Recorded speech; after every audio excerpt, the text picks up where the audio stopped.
संस्कृत में कितना ज्ञान किसको है। बंधुओं, एकदा नैमिषारण्ये ऋषयः शौनकादयः पप्रच्छुर्मुनयः सर्वे सूतम पौराणिकम खलु। नैमिषारण्य तीर्थ में सूत जी महाराज से 88,000 ऋषियों ने पूछा कि भगवान इस कलयुग में वेद विद्या से रहित, क्योंकि हम वेदों की बात कर रहे हैं, शंकराचार्य जो मठ बने हुए हैं वो 4 वेदों पर ही आधारित हैं। वेद विद्या से रहित मनुष्यों को प्रभु की भक्ति किस प्रकार से मिलेगी, थोड़े से समय में हमें पुण्य प्राप्त कैसे होगा, हमारा उद्धार कैसे होगा, कृपा करके हमें बताइए। सर्वशास्त्रों के ज्ञाता सूत जी कहने लगे, हे वैष्णवों में पूज्य, आपने प्राणियों के हित की बात पूछी है, मैं उस व्रत को आपको बताऊंगा, ध्यान से सुनिए। लक्ष्मीपति, जिस व्रत को लक्ष्मीपति नारायण ने नारद जी से कहा, ये वो है सत्यनारायण भगवान। ध्यान से सुनो। एक समय योगीराज नारद जी दूसरों के हित की कामना से अनेक लोगों में घूमते हुए मृत्यु लोक में आ पहुंचे। अनेक योनियों में जन्मे हुए सभी मनुष्यों को अपने कर्मों के द्वारा दुखों से पीड़ित देखा। सोचने लगे, क्या करें जिससे हमें पुण्य की प्राप्ति हो, हमारा कर्म बंधन छूटे, भगवान के चरणों में भक्ति हो, प्राणियों के दुखों का नाश हो, हमारी धर्म संघ की स्वामी कृपात्री जी महाराज की धर्म की जय हो, अधर्म का नाश हो, प्राणियों में सद्भावना हो। इसी वाक्य को ध्यान में रखते हुए बताया गया कि प्राणियों में सद्भावना हो, प्राणियों के दुख का कैसे नाश हो। ऐसा मन में सोच करके नारायण के लोग विष्णु लोक को चले गए। वहां श्वेत वर्णधारी 4 भुजाओं सहित नारायण को देखकर, जिनके हाथों में शंख चक्र गदा और पद्म विराजमान है, वरमाला पहने हुए हैं, स्तुति करने लगे। भगवान, आप अत्यंत शक्ति से संपन्न हैं, मन वाणी भी आपको पा नहीं सकते, आपका आदि अद्य मध्य और अंत भी नहीं है, निर्गुण स्वरूप हो, भक्तों के दुखों को दूर करने वाले हो, आपको मेरा नमस्कार है। इस प्रकार से स्तुति को सुनकर के भगवान नारायण कहने लगे, हे मुनि श्रेष्ठ, आपके मन में क्या है, किस काम के लिए आपका आगमन हुआ है, निसंकोच होकर के कहिए। नारद मुनि बोले, मृत्यु लोक में सभी मनुष्य अनेक योनियों में भ्रमण करते हुए 84 लाख योनियों में घूमते हुए, हमने कल विराट हिंदू सम्मेलन में 83,99,99,999 योनियों के विषय में बताया, और बताया धर्म क्या है, मानव धर्म क्या है। आज की बाइट में आप आज के इस कार्यक्रम में सुनिए कि हे नाथ, मुझ पर दया रखते हो तो बताइए उनका दुख दूर कैसे होगा, थोड़े से प्रयास से। भगवान कहने लगे, नारद जी, तुमने मनुष्यों की भलाई के लिए बहुत अच्छी बात पूछी है। मैं ऐसा व्रत बताऊंगा जिसका करने से मनुष्य मोह से छूट जाता है। ध्यान से सुनो। बहुत पुण्य देने वाला, स्वर्ग मृत्यु लोक में दुर्लभ एक उत्तम व्रत है। स्पेस खत्म हो गया इसमें और चालू ही नहीं हो रहा इसके बाद, फिर दोबारा से चालू। अच्छी बात पूछी है। मैं उत्तम व्रत है एक, उसको कहता हूँ सत्यनारायण भगवान का ये व्रत है। अच्छी तरह से विधि पूर्वक करके आयु पर्यंत यहाँ सुख भोग कर मरने पर व्यक्ति मोक्ष को प्राप्त होता है। भगवान के वचन सुनकर नारद जी कहने लगे, उस व्रत का फल क्या है, विधान क्या है, किसने इस व्रत को किया है, और विस्तार से हम सुनना चाहते हैं। भगवान बोले, दुख शोक आदि को दूर करने वाला, धन धान्य को बढ़ाने वाला, सौभाग्य संतान को देने वाला, ये व्रत सब पर सभी जगह विजय कराने वाला है। क्षत्रियो विजयी भवेत्। प्रातः काल मनुष्य उठे, सत्यनारायण व्रत को, सत्यनारायण भगवान की प्रातः काल के समय ब्राह्मण और बंधुओं के साथ धर्मपरायण होकर के पूजा करे। भक्ति भाव से नैवेद्य, केले का फल, घी, दूध, शक्कर, गेहूं, चूर्ण, सवाया लेवे। गेहूं के भाव में 60 का चूर्ण दे, शक्कर गुड़ दे, खाने योग्य पदार्थ इकट्ठे करके भगवान को अर्पण कर देवे। ब्राह्मणों को भोजन कराए, पश्चात स्वयं भोजन करे, नृत्य गीत आदि का आचरण करे, भगवान का स्मरण करते हुए समय व्यतीत करे। इस प्रकार से मनुष्यों की निश्चय रूप से ही इच्छा पूरी होगी। कली काल में भूमि पर यही मोक्ष को प्रदान करने वाला है। बोलिए सत्यनारायण भगवान की जय। श्री में सूत जी कहने लगे, हे ऋषियों, किसने पहले इस व्रत को किया है उसका इतिहास बताता हूँ, ध्यान से सुनिए। काशीपुरी नगरी में अत्यंत निर्धन ब्राह्मण रहता था। एक बात और कहनी है बंधु, ब्राह्मण जहां भी आया निर्धन ही आया, ब्राह्मण को कभी धनवान नहीं बताया गया। फिर भी समाज के लोग कहते हैं कि हमें आरक्षण भी चाहिए और ब्राह्मणों को नीचे बैठा करके हमें ऊंची गद्दी भी चाहिए। समरसता ऐसे नहीं बनेगी भाई। औरन को धन चाहिए बावली, ब्राह्मण को धन केवल भिक्षा। ऐसे ऐसे वाक्य भागवतकारों ने सुदामा को दीनहीन दरिद्री बना दिया। उन भागवतों को भागवत का भाव ही नहीं पता है बंधु। सुदामा सर्व संपन्न अध्यात्म तेज से युक्त एक ब्राह्मण जो भगवान श्री कृष्ण के कष्ट को अपने ऊपर उन चनों के रूप में खा गया, नहीं तो पूरा ब्रह्मांड इधर से उधर हो जाता। भूकाल, भूचाल, भूकंप, अतिवृष्टि, अनावृष्टि होती। बंधुओं, इसीलिए तो भगवान उसके ऋणी थे। सन 2026 3 मार्च को पड़ने वाला सूर्य ग्रहण, महाभारत कालीन समय में जो सूर्य ग्रहण हुआ था वही सूर्य ग्रहण पड़ रहा है। पूरे विश्व पर घनघोर संकट आने वाला है। भारत के नेताओं, भारत के संतों, भारत के राजर्षियों, ध्यान से सुनिए, सब एक हो जाइए ऊंच नीच भूल करके। सिर्फ सनातन धर्म में सबको साथ लेकर के एक ऐसा प्रयास जो भारत विश्व गुरु बने, विश्व शांति की नींव स्थापित करे, ये आचरण हम सभी लोगों को एकत्रित होकर के स्थापित करना है। तो अस्तु, भगवान कहने लगे कि काशीपुरी नगरी में निर्धन ब्राह्मण रहता था, भूख प्यास से बेचैन होता था, दुखी होकर के पृथ्वी पर घूमता था। ब्राह्मणों से प्रेम करने वाले भगवान ब्राह्मण को दुखी देखकर बूढ़े ब्राह्मण के पास आए और बूढ़े ब्राह्मण का रूप धारण किया। ब्राह्मण के पास आए, आकर के कहने लगे, हे विप्र, दुखी होकर के पृथ्वी पर घूमते हो, क्यों परेशान होते हो, क्या आपको कष्ट है? कृपया मुझसे कहिए। ब्राह्मण बोला, मैं निर्धन ब्राह्मण हूं, रक्षा के लिए, भिक्षा के लिए, शिक्षा के लिए पृथ्वी पर घूमता हूं। यदि आप इसका उपाय जानते हो तो मुझे बताइए। वृद्ध ब्राह्मण कहने लगा, जो भगवान थे स्वयं सत्यनारायण भगवान मनवांछित फल को देने वाले हैं, इसलिए हे ब्राह्मण तुम उनका पूजन करो, जिसके करने से मनुष्य सब दुखों से मुक्त हो जाता है।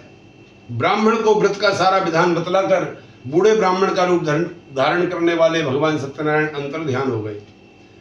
वृद्ध ब्राह्मण ने जो बताया है मैं वही व्रत करूंगा, ये ऐसा सोच करके उसको रात में नींद नहीं आई। सवेरे उठा, भगवान के व्रत का निश्चय किया, भिक्षा के लिए चला। उस दिन भिक्षा में उसको बहुत सा धन मिला। बंधु बांधवों के साथ सत्यनारायण भगवान का व्रत किया। इसके करने से वह ब्राह्मण सब दुखों से छूटकर अनेक संपत्तियों से युक्त हो गया और ब्राह्मण हर मास व्रत करने लगा। भगवान का जो भी व्रत करेगा सभी दुखों से छूट जाएगा। सत्यनारायण भगवान का कहा हुआ यह व्रत मैंने तुमसे कहा। सूत जी बता रहे हैं कि हे विप्रो, अब मैं और क्या बोलूं, बताइए, पूछिए। सूत जी कहने लगे, मुनियो, जिसने इस व्रत को किया है वह भी ध्यान से सुनिए। एक समय ब्राह्मण धन, ऐश्वर्य, वैभव, बंधु बांधवों के साथ व्रत करने को तैयार हुआ। लकड़ी बेचने वाला बूढ़ा आदमी वहां आया, लकड़ियों के गट्ठर को बाहर रखा, प्यास से दुखी लकड़हारा उनके व्रत को करते हुए ब्राह्मण को नमस्कार करने लगा। हे भगवान, आप ये क्या कर रहे हैं, कृपा करके मुझे बताइए। ब्राह्मण कहने लगा, सभी मनोकामनाओं को पूरा करने वाला सत्यनारायण भगवान का ये व्रत है, इसकी ही कृपा से मेरे यहाँ धन धान्य की वृद्धि हुई है। लकड़हारा इस व्रत को जानकर प्रसन्न हुआ, चरणामृत लिया, प्रसाद लिया, अपने घर को गया। अपने मन में संकल्प किया, लकड़ी बेचने से जो आज मुझे धन की प्राप्ति होगी मैं उससे भगवान का अर्चन पूजन वंदन करूंगा, सत्यनारायण भगवान का व्रत करूंगा। ऐसा मन में विचार करके धनवान लोग जहाँ रहते थे ऐसे सुंदर नगर में गया। वहां पर उसको जो लकड़ी का गट्ठर था समिधाओं का, पहले से 4 गुना दाम मिला। लकड़हारा दाम लेकर प्रसन्न होकर पक्का केला, शक्कर, दुग्ध इत्यादि जो सामान है भगवान के पूजन का, उसको लेकर के विधि विधान के साथ में पूजन किया और व्रत किया। उस व्रत के प्रभाव से वह बूढ़ा लकड़ारा धन पुत्र आदि से युक्त हुआ, समस्त सुख को भोग कर बैकुंठ को चला गया।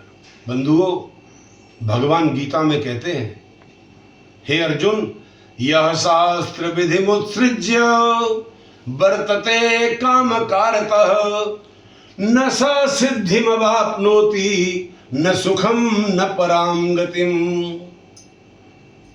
शास्त्र की विधि को छोड़ करके जो पूजन हवन तर्पण बंधन अर्चन यज्ञ आदि किए जाते हैं, वो सभी यज्ञ यागादि करने वाले लोग भी नरक में जाते हैं और कराने वाले यजमान भी नरक में चले जाते हैं, विधि के हीन।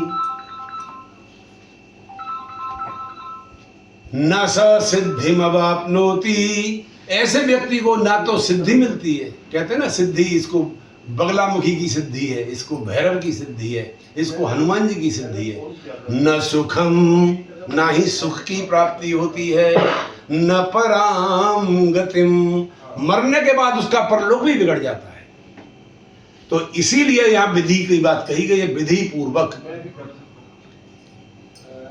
दूसरा अध्याय पूरा हुआ। रेवाखंडे सत्यनारायण व्रत का एक बुद्धिमान राजा था, सत्य वक्ता था, जितेंद्रिय था, प्रतिदिन देव स्थानों पर जाता था, गरीबों को धन देकर उनके कष्ट दूर करता था। उनकी पत्नी कमल के समान मुख वाली सती और साध्वी थी। भद्रशिला नदी के तट पर दोनों ने सत्यनारायण भगवान का व्रत किया।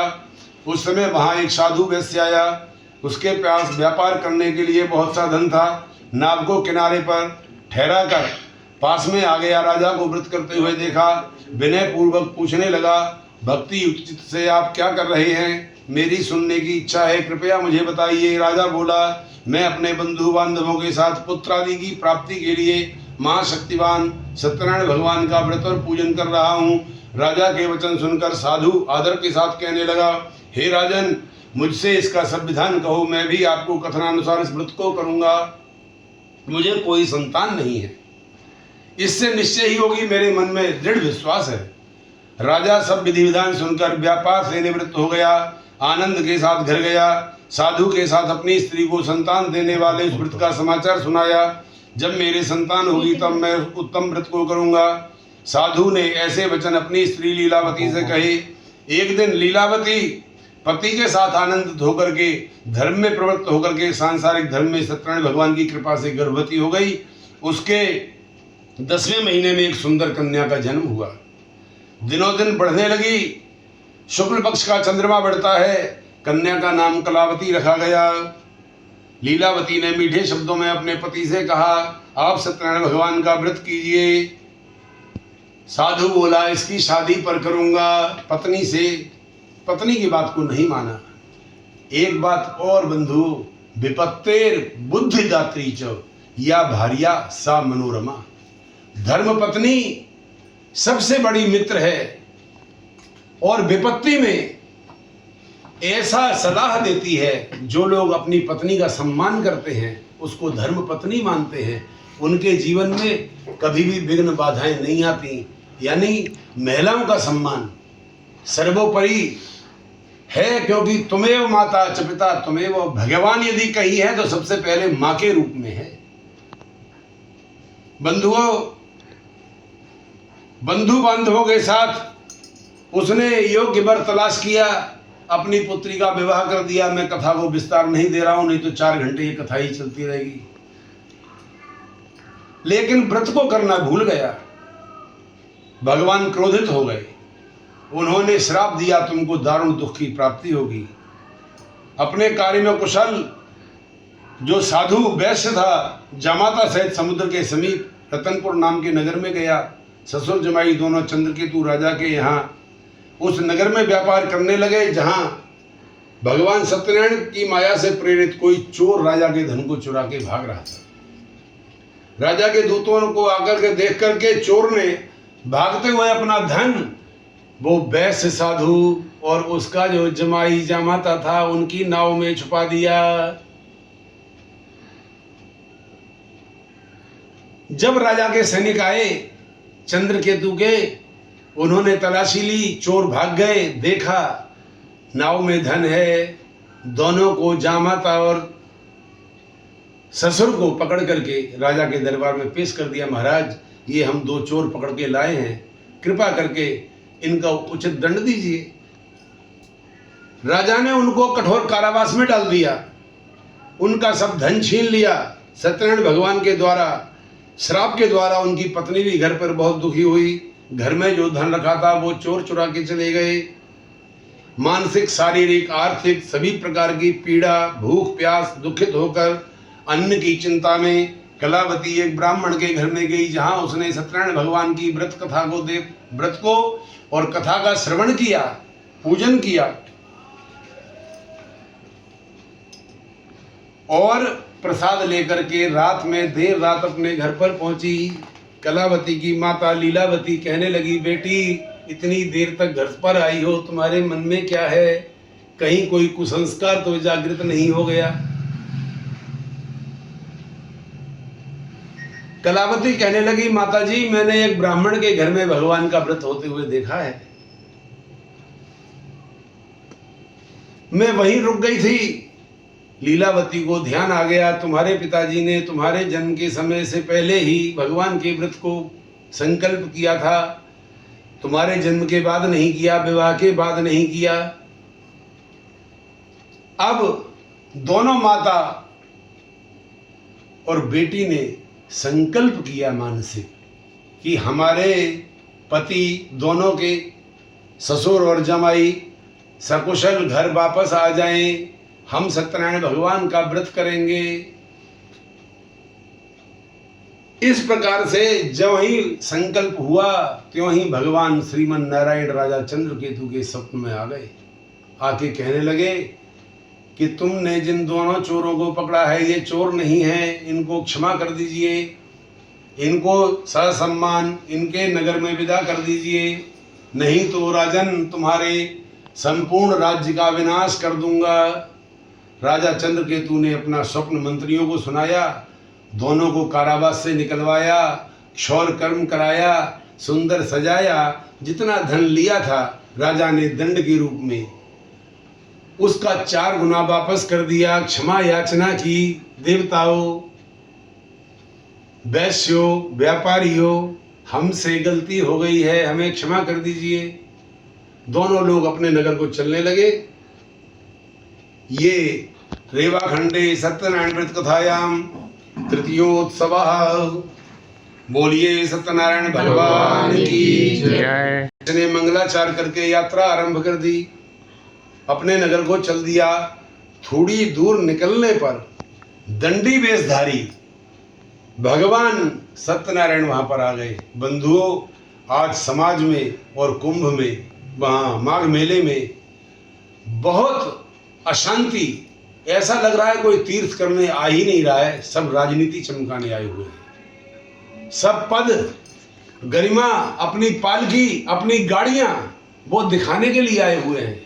मैं, मेरा ऊंचा झंडा, मेरा ऊंचा डंडा, ये सब दिखाने के लिए आए हैं। बंधुओं, शंकराचार्य जो बनते हैं वो दंडी स्वामी होते हैं। कहीं पर भी पूरे ऋग्वेद से लेकर के हनुमान चालीसा तक कहीं पर भी दंड ग्रहण मात्रेण नरो नारायणो भवेत्, वो दंडी भगवान सत्यनारायण हैं। यहीं पर कथा आती है।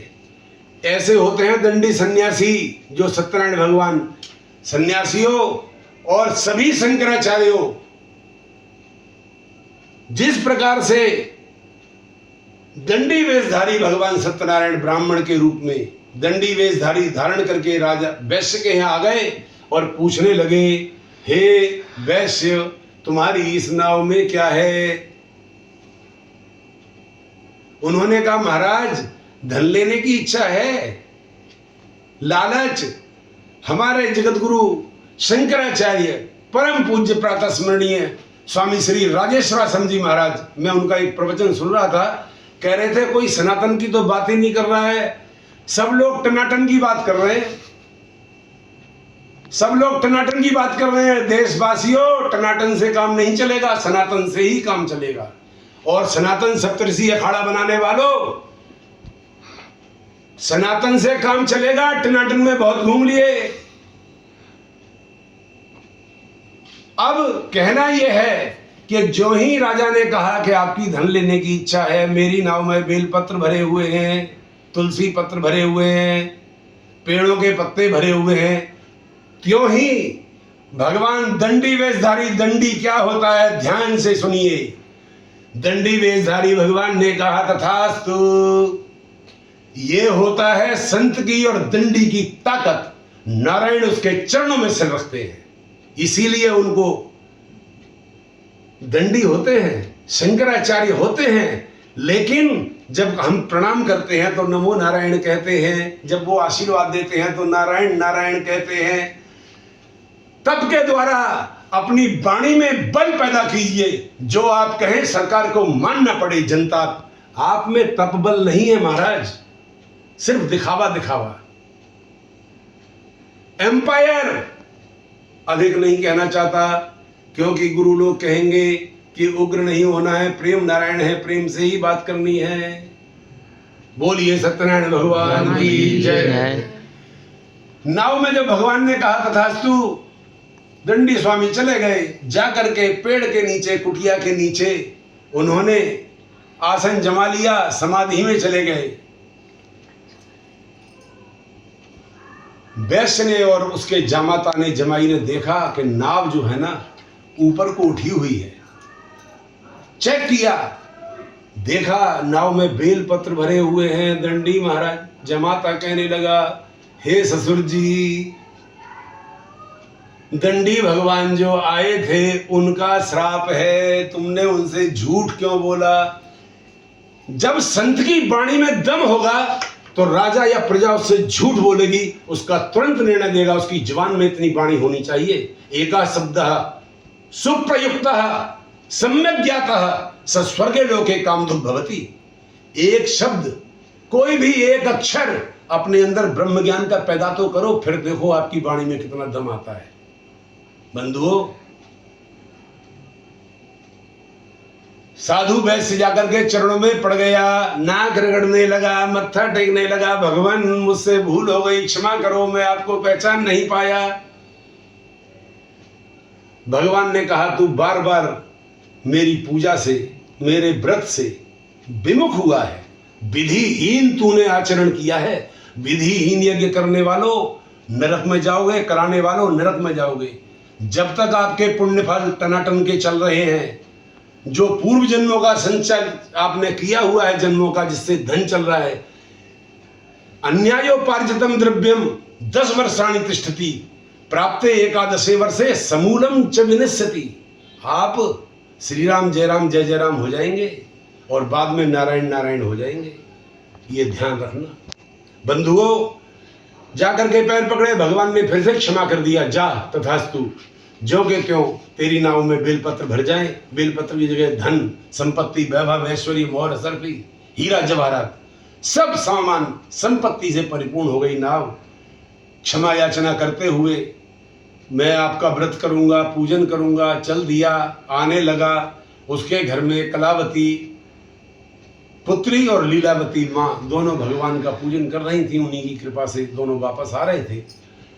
प्रसाद छोड़ करके माता जो है ना व्रत का चली गई, अपनी बेटी से बोली, तू आरती प्रसाद कर लेकर के आरती करके भगवान की तब आना, मैं अपने पति के दर्शन के लिए जाती हूँ।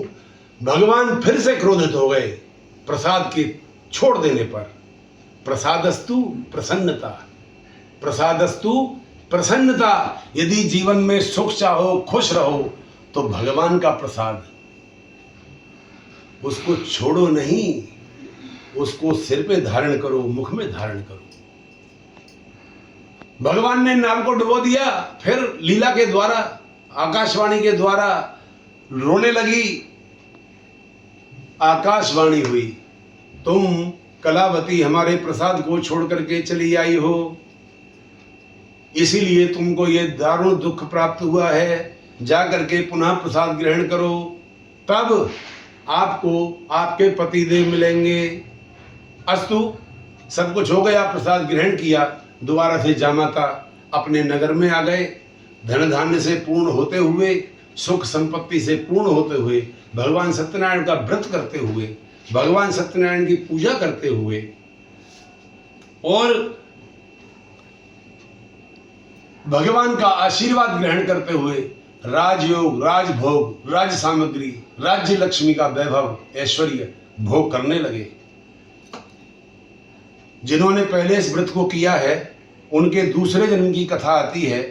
सतानंद ब्राह्मण सुदामा का जन्म लेकर के एक और है भी। ये पलट गया अपना। हाँ एक और है ना, 5 कोई में। बात नहीं, कोई बात नहीं, हो जाता है। भगवान जो है ना, हाँ जी। कुछ ना धन धान्य से संपन्न हो गए,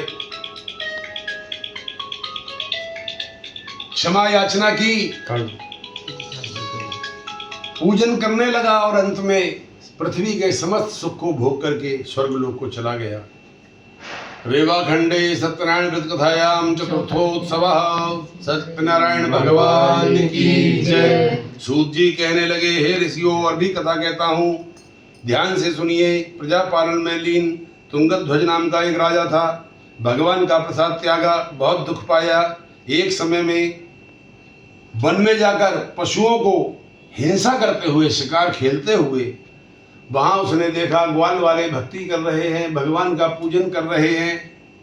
भोले ग्वाल वाल, अनपढ़ ग्वाल वाल भगवान का पूजन कर रहे हैं। भगवान जब वो प्रसाद लेकर के राजा के समीप आए, राजा ने अभिमान के बस, घमंड के बस प्रसाद नहीं लिया। बंधुओं, वेद का एक मूल बंद कर, वेद का एक मूल वाक्य है, अहम ब्रह्मास्मि। अहम ब्रह्मास्मि में शुद्ध शुद्ध तो स्वाभिमान आता है, लेकिन स्वाभिमान छोड़ करके अहंकार के पथ पर जो लोग चलते हैं उनको निश्चय ही पतन का मुंह देखना पड़ता है, भागना पड़ता है। बंधुओं, प्रसाद को छोड़ दिया, प्रसाद का अपमान किया, अभिमान बस वहां ना गया, ना नमस्कार किया। जब वो अपने सुंदर नगरी में पहुंचा तो देखा सब कुछ नष्ट हो चुका है। समझ गया भगवान का किया धरा है, भगवान की ही माया है। उसने वापस जाकर ग्वाल वालों के समीप विधि पूर्वक पूजन किया, प्रसाद खाया और सत्यदेव की कृपा से पहले जैसा था वैसा ही हो गया। दीर्घ काल तक सुख भोग करके मरने पर स्वर्गलोक को गया। दुर्लभ व्रत को जो करेगा भगवान की कृपा से उसे धन धान्य की प्राप्ति होगी। निर्धन धनी, बंदी बंधन से मुक्त होकर निर्भय हो जाता है। संतान हितों को संतान प्राप्त होती है, सभी मनोरथ पूर्ण होते हैं, अंत में वैकुंठ की प्राप्ति होती है। जिन्होंने पहले इस व्रत को किया, अब उनके दूसरे जन्म की कथा कहता हूँ। वृद्ध शतानंद ब्राह्मण ने सुदामा का जन्म लिया, मोक्ष को पाया। उल्कामुख नाम का राजा दशरथ बना, भगवान राम का बाप। साधु नाम का वैश्य मोरध्वज बन के अपने पुत्र को आरे से चीर करके मोक्ष को प्राप्त किया। तुंगध्वज ने स्वयंभू मनु होकर के भगवान की भक्ति में युक्त कर्म मोक्ष को प्राप्त किया। सत्यनारायण व्रत कथायाम पंचमोत्सवः संपूर्णः। श्रीमन्नारायण नारायण नारायण नारायण नारायण नारायण भगवान नारायण नारायण नारायण